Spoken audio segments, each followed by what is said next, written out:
Wild crowd tonight in Osceola. They were riled up for this rivalry game. Again, Fitzgerald kind of put a whooping on them last year. Early on, Fitzgerald recovers a fumble right at the beginning of the game, gets him in great field position with 6:42 left in the first quarter, and then quarterback Romarius Garden hands off to Antonio Wilcox for Fitzgerald to give them an early 7-0 lead. And then Kyle Posey hands off to Antoine Merritt for the score.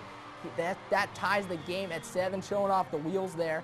And then in the second quarter, Fitzgerald loses the ball, and it's recovered by Irwin County. Ball security was an issue for Fitzgerald as the night went on, with 3 fumbles in the first half. And then in the second, handoff to James Curtis. He battles his way down for a first down, trying to get in that end zone. And then another handoff for Irwin County to Antoine Merritt. He breaks a couple tackles and gets into the end zone, gives Irwin County a 13-7 lead after the missed PAT. And then another fumble, the running back makes a move for Irwin County and gets all the way down for 15 yards, flag on the late hit. And then James Curtis gets the ball right back and runs it in to make it 20-7 Irwin County in the first half. Heading into the locker room is 20-7. This game, believe it or not, guys, would end in a tie, 20-20. So the streak kind of continues.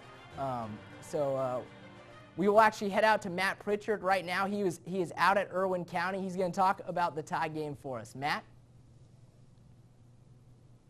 Yeah, Pat, let's break down that exact thing you just talked about, that it was a 20-20 tie. There was a lot of confusion out here from a lot of fans. Exactly why was it a 20-20 tie? Well, this is a non-region matchup, and the coaches of Irwin County were thinking ahead. They were thinking for playoff pushes later on in the season, that if they were to play OT, they'd actually only make it out of here with about 1 point. But as it stood at the tie, they would take 5 points into that playoff push that they're going to look to make later on this year. So that's why we didn't play OT. It was a little bit of a disappointment because this was one heck of a game.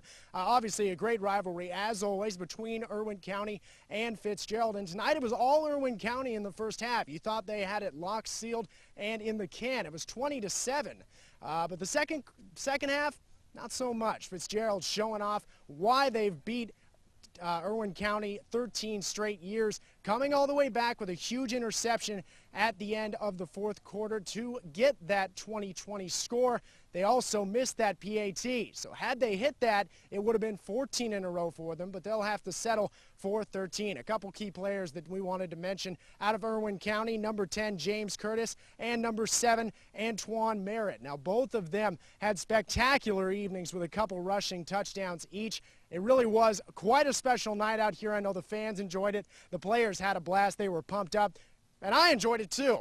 This was a terrific game to be at for our game of the week. Let's send it back to you with more highlights on the Blitz. Tonight and pick the Fitzgerald-Irwin County game as the game of the week. Head to the Blitz page at mysouthwestga.com to vote on next week's matchups. We have the Blue Devils of Tift County head to Sylvester to take on Worth County. Westover will try their luck with Stephen Collier and the Lee County Trojans. Superstar Adam Choice and Thomas County Central's great ground attack goes on the road at Cairo. And Fitzgerald's back home at JC Stadium next week. They'll host Monroe.